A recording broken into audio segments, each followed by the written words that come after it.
Welcome to humanities honour है। Please like share and subscribe. अब geography का होगा दी एंड बिकॉज हम बजाएंगे ज्योग्राफी का बैंड। स्वागत है तुम सभी का। तो चलो हम geography as a discipline part 3 में इस चैप्टर का काम तमाम करते हैं। ये फर्स्ट चैप्टर तुम्हारा ज्योग्राफी के साथ इंट्रोडक्शन करवाता है। इसमें समझने का कॉन्सेप्ट ज्यादा है, फैक्ट और लर्निंग मटेरियल इसमें बहुत कम है। बहुत लिमिटेड क्वेश्चन ही इस चैप्टर में से तुम्हारे एग्जाम में पूछे जाएंगे। जो सवाल पूछे जाएंगे वो मैं अपनी वीडियोस के अंदर कवर कर रहा हूं। चलो हम थोड़ा रिवीजन करते हैं और जो पहले मैंने फर्स्ट और सेकंड वीडियो में क्वेश्चन डाले हैं उनके आंसर हम थोड़े से और इजी बनाते हैं और सिंप्लीफाई करते हैं। तो पहला क्वेश्चन है व्हाई टू स्टडी ज्योग्राफी। ये हमने पार्ट 1 में डिस्कस करा है, लेकिन इस बार हम और इजी पॉइंट्स हम इसमें डिस्कस करेंगे। फर्स्ट पॉइंट तो यही हो जाएगा कि surrounding affect our life in many ways. अब देखो भैया, जैसा क्लाइमेट होगा तुम वैसे ही तो कपड़े पहनोगे। तुम्हारा सराउंडिंग जो है वही तो डिटरमाइन करता है कि तुम्हारी लिविंग कंडीशंस क्या होंगी, तुम्हें खाने को क्या मिलेगा, तुम्हारी जॉब अपॉर्चुनिटीज कैसी होंगी। अब जॉब अपॉर्चुनिटीज कैसे, फॉर एग्जाम्पल अगर तुम एक ऐसे रीजन में रहते हो जहां पर बहुत ज़्यादा फैक्ट्रीज हैं तो तुम्हारे एम्प्लॉयमेंट के चांसेस बढ़ते हैं।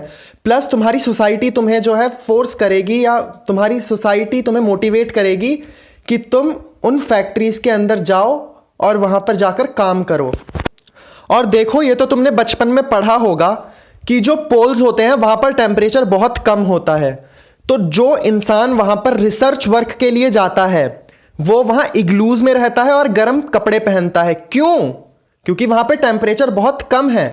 अगर वो रिसर्चर वहां पर गर्म कपड़े नहीं पहनेगा, इग्लूज में नहीं रहेगा, तो वो मर जाएगा। सेकंड पॉइंट है जो हमारी मदर नेचर है वो जो भी रिसोर्सेज हमें देती है हम उसकी वजह से ही सस्टेन कर पाते हैं। अगर मदर नेचर रेन नहीं करवाएगी तो हम प्यासे नहीं मर जाएंगे। हमारी क्रॉप्स कहां से पैदा होंगी। देखो, वाटर एक रिसोर्स है, अगर वो हमारे इन्वायरमेंट में नहीं होगा तो हम प्यासे नहीं मर जाएंगे। और यार तुम अभी की बात छोड़ो, प्राचीन काल में भी ये जो वाटर था, इस वाटर के आसपास ही सिविलाइजेशंस डेवलप होनी स्टार्ट हुई थी। बाकी बहुत सारे ऐसे प्लांट्स होते हैं जिनसे हम मेडिसिन बना सकते हैं और उस मेडिसिन को खाने से हमारी बहुत सारी बीमारियां दूर हो जाती हैं। ये कुछ एक दो एग्जाम्पल थे कि हम ह्यूमंस अपने सराउंडिंग पे कैसे डिपेंडेंट होते हैं। हमें ज्योग्राफी इसलिए भी पढ़नी चाहिए ताकि हमें पता लगे कि हमारी प्रेजेंट सोसाइटी कैसे बनी है। मतलब टाइम के अकॉर्डिंग उस सोसाइटी में कैसे कैसे चेंजेस आए हैं। अब इसे हम एक एग्जांपल से समझते हैं। देखो, प्राचीन काल में हम टार्जन वाली चड्डी पहनकर घूमते थे, शिकार करते थे, अपने आप को प्रोटेक्ट करते थे, गुफाओं में रहते थे। फिर हम ह्यूमंस के अंदर ब्रेन डेवलप होने लग गया और हमने टेक्नोलॉजी का आविष्कार कर लिया। We discovered the technology. और फिर टेक्नोलॉजी की वजह से हमारी ज़िंदगी बहुत आसान हो गई। अब हम घरों में रहते हैं, अब जो है हम खाना भी ऑनलाइन मंगा लेते हैं, शॉपिंग भी ऑनलाइन कर लेते हैं। तो देखो, हमने डिस्कवर कर लिया ना रीज़न कि पहले की सोसाइटी में लोगों की लाइफ इतनी डिफ़िकल्ट क्यों होती थी और आज के लोगों की लाइफ इतनी ईजी क्यों है। सिंपल रीज़न है टेक्नोलॉजी। अगर हम ज्योग्राफी पढ़ते हैं तो हमें अपने ग्लोब की और डिफरेंट टाइप ऑफ मैप्स की बहुत अच्छे से जानकारी हो जाती है। चलो अब इस सवाल का जवाब बताओ। हिस्ट्री अटेम्प्ट्स, ये हमने पहले डिस्कस कर लिया है। इसका सही जवाब है टेम्पोरल सिंथेसिस। लेकिन वहां पे मैंने तुम्हें थोड़ा सा गलत बता दिया था। मैंने वहां पे तुम्हें टेम्पोरल का मतलब टेम्पररी बताया था, जो कि गलत है। टेम्पोरल का मतलब टाइम से रिलेटेड होता है। जो हिस्ट्री होती है वो टाइम को सिंथेसाइज करती है। अब कैसे करती है, एग्जाम्पल से समझ लेते हैं। तो इंडिया में 2600 BCE पहले इंडस वैली सिविलाइजेशन डेवलप हुई थी। किस रीजन में? ये जो तुम्हारा पंजाब और पाकिस्तान वाला रीजन है। इंडस वैली सिविलाइजेशन को हम हड़प्पन सिविलाइजेशन के नाम से भी जानते हैं। क्यों जानते हैं?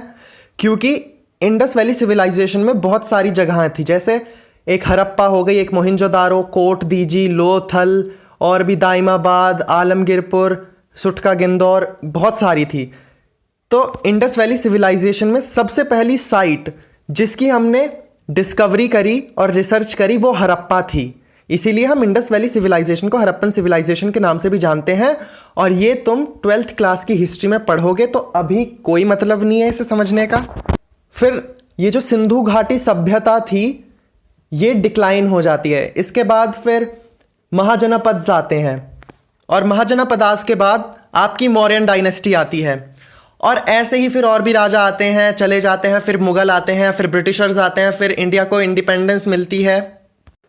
तो तुमने नोटिस किया कि हमने कैसे एंशिएंट इंडिया की बात करी, फिर हमने मिडीवियल इंडिया की बात करी, फिर हमने मॉडर्न इंडिया की बात करी। इसी तरीके से हिस्ट्री जो है वो टाइम को सिंथेसाइज करती है कि पहले टाइम ऐसा था, फिर थोड़े फैक्टर चेंज हुए, फिर रूलर्स आ गए, मुगल्स आ गए। समझ रहे हो? अब नेक्स्ट क्वेश्चन है, how geography affects history. Geography का हिस्ट्री पर क्या प्रभाव होता है? तो देखो, जैसा कि हमें पता है कि Indus civilisation develop around Indus. क्यों? क्योंकि पहले के लोग वाटर रिसोर्सेज के पास रहना चाहते थे। वाटर रिसोर्सेज के पास रहने से उन्हें काफ़ी सारे एडवांटेजेस मिलते थे। फॉर एग्जाम्पल, उन्हें रेगुलर सप्लाई ऑफ वाटर मिलती थी। वो वाटर रूट्स की मदद से दूसरी जगहों पे ट्रेड कर सकते थे। अपनी एग्रीकल्चर के लिए भी तो उन्हें पानी चाहिए। एंशिएंट टाइम्स में हमारा जो साउथ इंडिया है उसके अंदर कभी भी कोई मेजर अटैक नहीं हुआ। क्यों नहीं हुआ? क्योंकि पहले नेविगेशन टेक्नोलॉजी इतनी अच्छी नहीं थी। नेविगेशन टेक्नोलॉजी से मेरा मतलब है शिप्स एंड बोट्स वगैरह। बाकी पहले के लोग जो हैं वो समुद्र से बहुत ज़्यादा डरते थे कि अगर हम कहीं ऐसा ना हो कि हम समुद्र में जाएं और फिर हम कभी वापस लौट कर आ ही ना पाएं। तो ऐसे बहुत सारे किस्से और कहानियां तुम्हें हिस्ट्री में सुनने को मिल सकती हैं। और इन्हीं रीजंस की वजह से हमारे साउथ इंडिया पर पहले के समय में कोई भी अटैक नहीं हुआ था। मॉडर्न टाइम्स में होते हैं क्योंकि अब हमारे पास टेक्नोलॉजी है, दूसरी कंट्रीज आकर अटैक कर सकती हैं। याद हो तो ब्रिटिशर्स कैसे आए थे इंडिया में? साउथ से ही तो आए थे।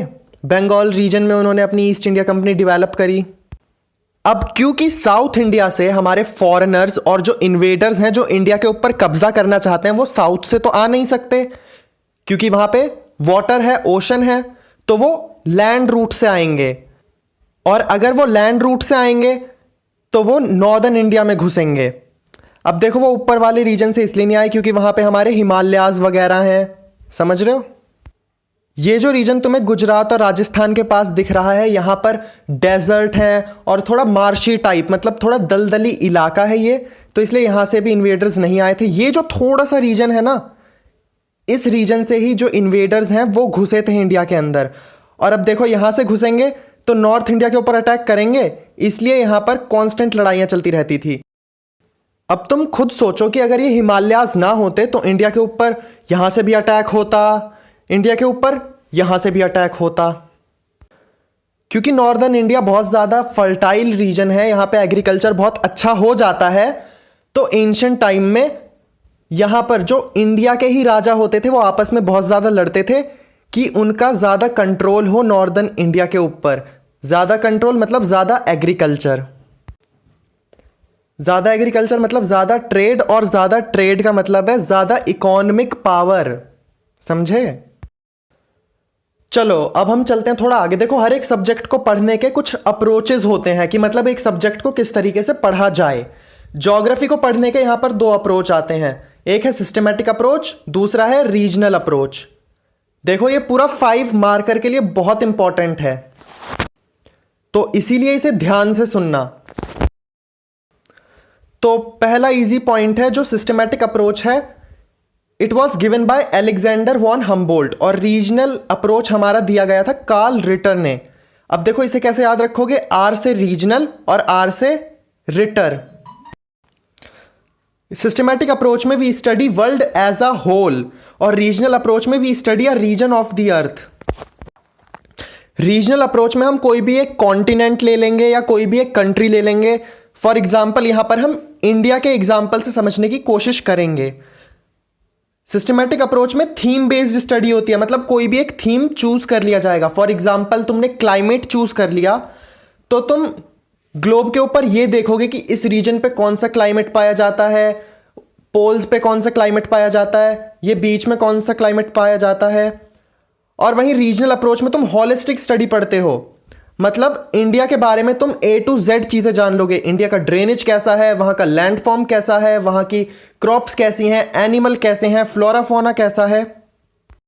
और 5th पॉइंट तुम सब इनकी ब्रांचेस के ऊपर बना लेना। जैसे सिस्टमैटिक अप्रोच की ब्रांच होती है physical geography, human geography, method and technology, philosophy. वहीं पर रीजनल अप्रोच की ब्रांचेस होती हैं regional studies, regional planning, regional development, etcetera etcetera. अब ये जो तुम्हें पेज नंबर 8 पर एक फ्लो चार्ट टाइप दे रखा है, हम इसे डिस्कस कर लेते हैं। तो सिस्टमैटिक अप्रोच की एक ब्रांच होती है फिजिकल ज्योग्राफी, और हम जानते हैं कि फिजिकल ज्योग्राफी में हमें क्या क्या पढ़ने को मिलता है। क्लाइमेटोलॉजी, वाटर से रिलेटेड चीज़ें, लैंडफॉर्म से रिलेटेड चीज़ें। ह्यूमन ज्योग्राफी में हम लिटरेसी रेट पढ़ते हैं, पॉपुलेशन डेंसिटी पढ़ते हैं, different type of activities like primary activity, tertiary activity, secondary activity. Systematic approach की एक ब्रांच इसके प्रिंसिपल्स और फिलॉसफी हैं। देखो इसका एग्जांपल मैं अभी तुम्हें बाद में दूंगा, अभी तुम ऐसे समझ लो कि ये इंसानों के विचारों के बारे में पढ़ते हैं, उनकी थिंकिंग के बारे में पढ़ते हैं। और फोर्थ ब्रांच है इसकी मेथड्स एंड टेक्निक्स। तो पहली मेथड एंड टेक्निक आती है इसमें कार्टोग्राफी। इसमें हम जो है मैप्स बनाना सीखते हैं, मैप को पढ़ना सीखते हैं। सेकंड मेथड में हम किसी फील्ड पर जाते हैं और वहाँ का सर्वे करते हैं। थर्ड में क्वांटिटेटिव टेक्निक, मतलब हम अपने एनालिसिस के बेस पे ग्राफ बनाते हैं, मीन निकालते हैं, मोड निकालते हैं, मतलब स्टैटिस्टिक्स करते हैं। और फोर्थ मेथड है इसमें जियो इन्फॉर्मेटिक्स का। देखो इसमें एक जीपीएस दे रखा है जिसकी फुल फॉर्म हम जानते हैं ग्लोबल पोजिशनिंग सिस्टम। तो जब तुम कुछ ऑनलाइन शॉपिंग करते हो तो उसे तुम्हारी लोकेशन कैसे पता लगती है, ये सब होता है due to the concept of latitude and longitude, और ये तुम अपनी प्रैक्टिकल ज्योग्राफी वाली बुक में पढ़ लोगे, इसीलिए मैं अभी एक्सप्लेन नहीं कर रहा हूँ। अब जीआईएस क्या होता है, किसी भी प्लेस को एक 3D डायमेंशन से स्टडी करना, जैसे ये तुम देख सकते हो। पेज नंबर 9 के ऊपर जो तुम्हें रीजनल अप्रोच की ब्रांचेस दे रखी हैं, अब हम उन्हें भी डिस्कस कर लेते हैं। तो फर्स्ट है रीजनल स्टडी, और इसमें भी 3 ब्रांचेस हैं, मैक्रो, मीज़ो, माइक्रो। मैक्रो में तुम कॉन्टिनेंट या कंट्री की स्टडी करते हो, मीज़ो में तुम किसी सिटी की स्टडी करते हो, माइक्रो में तुम किसी विलेज, सिटी या टाउन की स्टडी करते हो। Regional planning, regional development, regional analysis, ये तो इनके नाम से ही बहुत क्लियर है कि हम इन ब्रांचेस में क्या चीज़ की पढ़ाई करते होंगे। अब हमें पढ़ना है physical geography and it's importance. तो देखो फिजिकल ज्योग्राफी का एक कंपोनेंट होता है लिथोस्फेयर, बोले तो ज़मीन। अब देखो ज़मीन हमारे लिए इम्पॉर्टेंट क्यों है, क्योंकि इसके ऊपर हम एग्रीकल्चर करते हैं, इससे हमें मिनरल्स मिलते हैं। माउंटेन्स लिथोस्फेयर का एक पार्ट है, और जो हमारी रिवर्स होती है वो माउंटेन से ही ओरिजिनेट होती है। क्लाइमेट भी बहुत इंपॉर्टेंट चीज़ है, क्योंकि क्लाइमेट हमारे क्लोथिंग स्टाइल को और हमारे एग्रीकल्चर स्टाइल को, हमारे हाउसेस को, सबको डिटरमाइन करता है। फॉर एग्ज़ाम्पल अगर किसी जगह का क्लाइमेट बहुत ज़्यादा रेनी टाइप होगा तो वहाँ पर कुछ इस टाइप के हाउसेस बनते हैं जो कि डंडों के ऊपर खड़े होते हैं, ताकि जो बाढ़ का पानी है वो उनके घर के अंदर ना घुस जाए। अब ह्यूमन क्लाइमेट को कंट्रोल करने लग गया है, ह्यूमन ने एयर कंडीशनर बना लिए हैं, इससे अब उसे गर्मी के दिनों में भी सर्दी का एहसास होता है। फिजिकल ज्योग्राफी में एक और कंपोनेंट तुम सॉइल का मान सकते हो। अब सॉइल भी डिटरमाइन करती है कि किस टाइप का एग्रीकल्चर होगा। जैसे देखो ब्लैक सॉइल के ऊपर हम कॉटन अच्छे से उगा सकते हैं, अगर सॉइल के अंदर फर्टिलिटी नहीं होगी तो हम एग्रीकल्चर ही नहीं कर सकते। लेकिन अब देखो ह्यूमंस यहाँ पर भी चालाक निकले, ह्यूमंस ने अपने कन्वीनियंस के हिसाब से फर्टिलाइज़र्स बना लिए हैं जिससे वो सॉइल की फर्टिलिटी को रीगेन करने में हेल्प करते हैं। Hence make the soil suitable for the agriculture. अब देखो ज्योग्राफी में एक ड्यूअलिज्म का भी कॉन्सेप्ट है। तो पहले के समय में ज्योग्राफर्स के बीच में बहुत लड़ाई होती थी।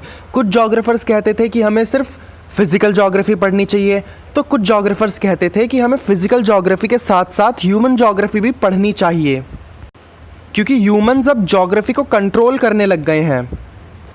याद है वो एग्जाम्पल एयर कंडीशनर का और फर्टिलाइज़र का। Geography is concerned with the description and explanation of the aerial differentiation of the Earth's surface। ये किस महान इंसान ने कहा? ये कहा था रिचर्ड हार्टशॉर्न ने। इन लाइन को समझने के लिए तुम्हें इसे 2 हिस्सों में बांटना पड़ेगा। पहला है डिस्क्रिप्शन ऑफ द अर्थ, मतलब ज्योग्राफी में हम अर्थ के डिस्क्रिप्शन के बारे में पढ़ते हैं। सेकंड है इसमें explanation of the aerial differentiation of the earth surface. और एरियल डिफरेंशिएशन हमें पता है, the study of similarities and dissimilarities. तो ये सिमिलैरिटीज़ क्यों है इसके रीज़न देना, और दो रीजन्स के बीच में डिससिमिलैरिटी क्यों है इस चीज़ के रीज़न देना। इसका नाम और इसकी सेइंग को तुम याद कर लेना, बिकॉज ये 1 मार्कर MCQ में इम्पॉर्टेंट है। तुम्हें डायरेक्ट ये सेइंग दे दी जाएगी और बोलेंगे कि बताओ ये किसने कहा। Geography studies the differences of phenomena usually related in different part of the earth surface। और इसे कहने वाले थे हैटनर। इन्होंने डिससिमिलैरिटीज़ के ऊपर फोकस किया है। इन्होंने कहा है कि ज्योग्राफी में हम सिर्फ 2 रीजन के बीच में डिससिमिलैरिटी क्यों है इस चीज़ को पढ़ते हैं। ये भी 1 मार्कर के लिए बहुत इंपॉर्टेंट है। देखो सीधा क्वेश्चन पेपर में इनकी सेइंग आ जाएगी और तुमसे बोलेंगे बताओ ये सेइंग किसने दी है। अब ये जो रिचर्ड और हैटनर ने अपनी सेइंग्स दी हैं ये जोग्राफिकल थॉट का पार्ट है। और जोग्राफिकल थॉट किसका पार्ट है? याद है वो one of the branch in systematic approach, philosophy principle. और तुम्हारे इस फर्स्ट चैप्टर में एक चीज़ और दे रखी है कि soil are formed through the process of pathogenesis. इसको भी याद कर लेना। इसी के साथ हमारा फर्स्ट चैप्टर ख़त्म होता है। अब प्लीज़ कमेंट बॉक्स में मुझे कमेंट करना कि क्या तुम्हें सब कुछ समझ में आया या नहीं आया। बाय।